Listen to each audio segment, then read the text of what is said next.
एक बहुत ही important numerical लेके हम आप लोग के सामने उपस्थित हैं। आइए इस न्यूमेरिकल को देखते हैं। क्वेश्चन है कि specific volume of a cylindrical virus particle is 6.02 into 10⁻² cc पर ग्राम। इसका कहना है कि एक वायरस है जिसका जो शेप है वो सिलेंडर के समान है, इसीलिए सिलिंड्रिकल वायरस कहा गया। उसका स्पेसिफिक वॉल्यूम जो है वो है 6.02 इंटू 10⁻² cc पर ग्राम। इसका मतलब अगर 1 ग्राम का वायरस होगा तो उसका वॉल्यूम हो जाएगा 6.02 इंटू 10⁻² cc। ठीक है, तो कहता है अगर उस सिलिंड्रिकल वायरस का जो सिलेंडर का बेस है जो सर्कुलर होता है उसका रेडियस जो है 7 एंगस्ट्रम हो और सिलेंडर का जो हाइट है जिसे लेंथ बोला गया वो 10 एंगस्ट्रम हो, तो मोलिकुलर वेट ऑफ वायरस क्या होगा। ध्यान से समझिए कि यहाँ पर वायरस को एक सिलेंडर के समान मान लिया गया है। तो सिलेंडर के समान मान लिया गया है तो हमें करना क्या है कि यहाँ जो दिया है पहले उसको समझ लेते हैं कि सिलेंडर का जो बेस है सर्कुलर उसका रेडियस दिया हुआ है r, जो आपका 7 एंगस्ट्रम दिया है, और सिलेंडर का हाइट जो है वो लेंथ के फॉर्म में 10 एंगस्ट्रम दिया है।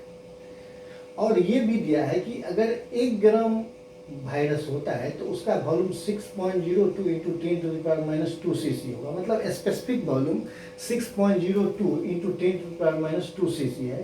तो हमें मोलिकुलर वेट ऑफ वायरस निकालने के लिए, तो मोलिकुलर वेट का मतलब यहाँ क्या हुआ, 1 मोल मोलिकुल का मास, उसी को मोलर मास कहेंगे। क्या बोलेंगे, वैसे तो मोलिकुलर वेट महज एक नंबर है, तो हम मोलर मास किसको कहेंगे, 1 मोल मोलिकुल का मास को ही तो मोलर मास कहेंगे। तो हम ऐसा करते हैं कि 1 मोल वायरस का मास निकाल लेते हैं, वही मास जो हो जाएगा वो उसका मोलिकुलर वेट के इक्विवेलेंट होगा, है ना।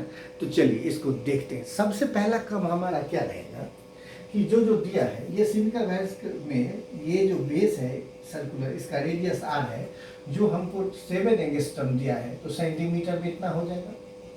ये हाइट लेंथ 10 एंगस्ट्रम है तो ये सेंटीमीटर में इतना हो जाएगा।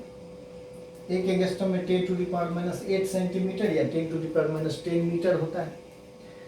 अब वॉल्यूम ऑफ सिलेंडर लेंगे तो एरिया इंटू लेंथ, एरिया तो πr² हो जाएगा और लेंथ l तो π22/7, r के जगह पर ये 7 इंटू 10⁻⁸ दे दीजिए, स्क्वायर हो जाएगा, इंटू लेंथ आपका 10⁻7 है और वॉल्यूम है इसलिए यूनिट सेंटीमीटर क्यूब हो जाएगा।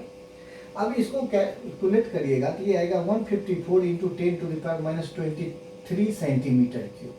तो ये एक सिलिंड्रिकल जो वायरस है वो उसका वॉल्यूम आया एक वायरस का।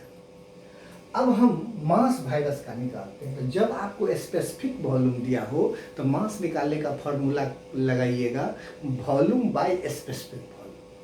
तो देखिए volume of virus by specific volume, ये mass of a cylindrical virus, मतलब एक सिलिंड्रिकल वायरस का जो मास होगा वो वॉल्यूम ऑफ ए वायरस बटा स्पेसिफिक वॉल्यूम। तो वॉल्यूम तो आपका इतना था, स्पेसिफिक वॉल्यूम ये था।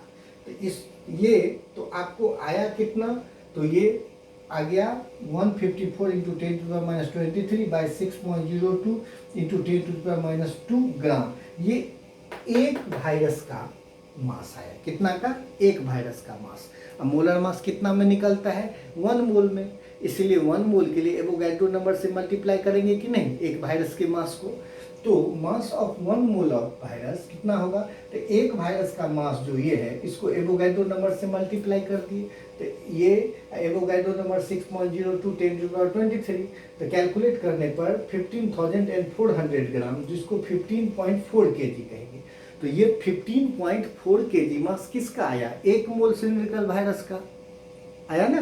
तो इसीलिए ये मोलिकुलर वेट जो हमारा हो गया वो कितना हो जाएगा, तो वो मोलिकुलर वेट हमारा आ गया यहाँ पर कितना, मोलिकुलर वेट से कोई मतलब नहीं है, तो ये सीधा आ गया 15.4 kg पर मोल। ये हमारा इसका मोलर मास आ गया और ये आंसर ए हो जाएगा। तो चलिए इसी के साथ कोई दूसरा न्यूमेरिकल दूसरे वीडियो में देखते हैं। तब तक के लिए थैंक यू।